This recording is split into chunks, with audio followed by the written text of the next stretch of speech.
But the amateur's problem is that the backswing is too fast.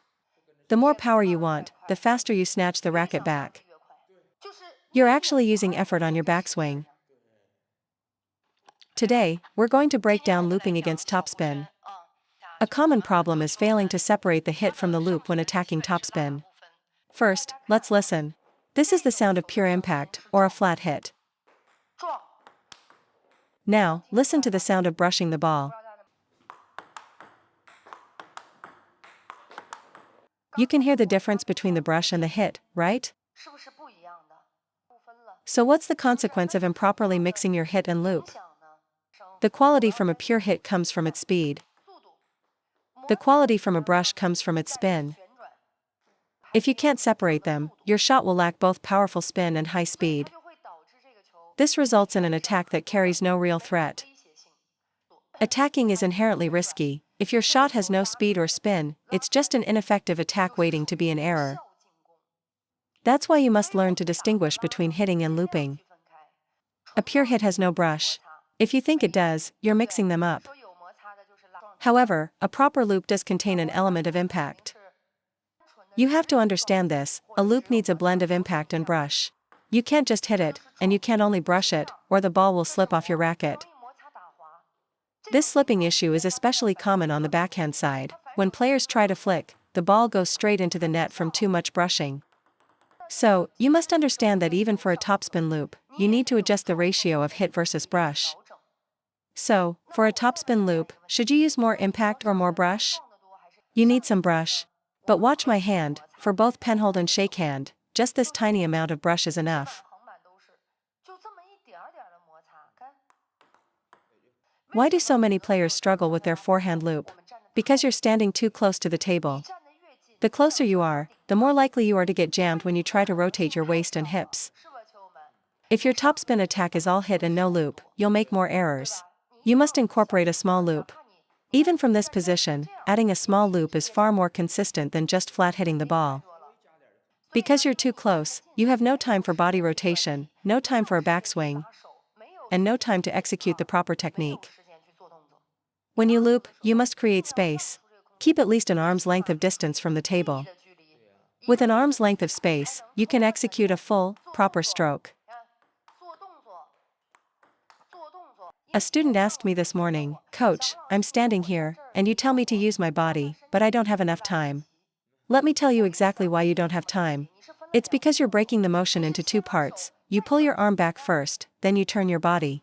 Of course that's too slow, you've added an extra step. Your sequence is arm, then turn, then hit. This is incorrect and why you're always late. When the ball comes, your hand shouldn't be at your side. The arm and body must rotate together as one unit.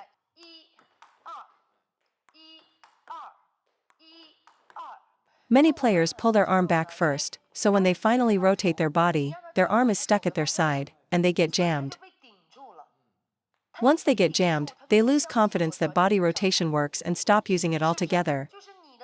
This happens because your torso is static while you're pulling your arm back to your side. The result of placing your arm at your side first is that when you rotate your body, your arm swings even further back. This causes the contact point to be too far behind you. After a few misses, you'll decide it's better not to rotate at all. The correct way is to start with your hand in front of your body. Then, let your body rotation naturally bring your arm into position at your side. Let the body lead the arm to your side. This synchronizes the movement correctly. If you pull your arm back first and then add rotation, you will have a long, loopy swing that is slow and causes errors. A third key point, the biggest issue for amateur players is looping with a completely open racket face. You have to realize that with the modern ABS plastic ball, you can't use an open racket angle like in the small ball era. The plastic ball feels heavier on your racket, so by using the ball's pace with a closed angle, you're less likely to hit it long. Even for a basic forehand drive, you should close your racket angle slightly. Second, for looping, the V of your hand must point forward. This is essential for generating power confidently. Watch my power loop. Keeping the V of my hand forward allows me to attack with confidence that the ball will land. If the V of your hand doesn't point forward, your stroke mechanics will break down, and the ball will fly long. Eventually, you'll be too afraid to do anything but gently push with your forehand. Forget just closing the racket for topspin, you need to close it even for backspin balls. Amateur players' racket faces are far too open. You need to close it much more than you think. Keep that V pointing forward, and you'll be able to generate power from your forehand side. If you feel like pointing the V forward closes the racket too much, remember it's just a reference point. Your natural tendency is to open the racket, so using the V as a guide gives you a standard to correct yourself. Now you have a cue. When the ball goes long, remember what I said, point the V forward. This will help you keep the ball on the table, since we don't have the lightning-fast arm snap of a professional. It's the same for penhold grip. The V of your hand points forward, not upward. Do you know why penholders often flip their wrist? It's a compensation because they keep hitting the ball long. I doubt you'd be flipping your wrist if you were hitting the net.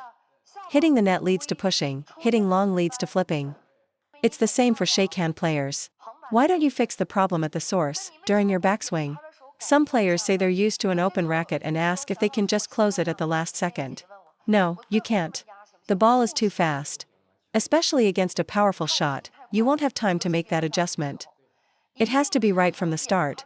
When you close your racket face during the backswing, you won't need to flip your elbow. The ball won't go long, even when you add power. This applies to shakehand as well. For those who always hit the net, can we try not closing the racket face so much and lifting upwards? For those who always hit it long, can we stop opening the racket face so much? For example, if you hit the net too often, open your racket slightly during the backswing. If you hit it long too often, close your racket slightly during the backswing. The racket angle should be set on the backswing, maintained through contact, and held at the finish. Your racket face should not change during the stroke. Okay, fourth key point, incorrect timing when looping a topspin ball. You might feel your timing is perfect on a forehand drive, it feels crisp and comfortable. So why is it that as soon as you try to loop, everyone says you're rushing the shot? Let me explain why. When you're close to the table driving the ball, your stroke is compact. So your backswing and recovery are naturally very quick. But here's the problem amateurs have when they try to loop. A correct loop has a slower backswing and then accelerates through the ball, with a rhythm like 1, 2, 3, 4.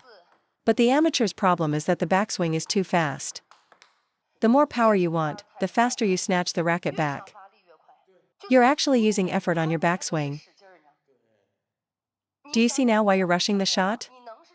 You can't have a fast backswing and a slow forward swing, the two are linked. A fast backswing leads to a fast, rushed forward swing. Your rhythm becomes fast, fast, fast, and you lose all control. Slow down your backswing slightly. Control the tempo. You're the one in control of the rally. Why are you rushing? You're hitting the ball too fast for yourself to recover. That's why we need to practice the right rhythm. The rhythm of a loop is slow then fast. 1, 2, 3, 4.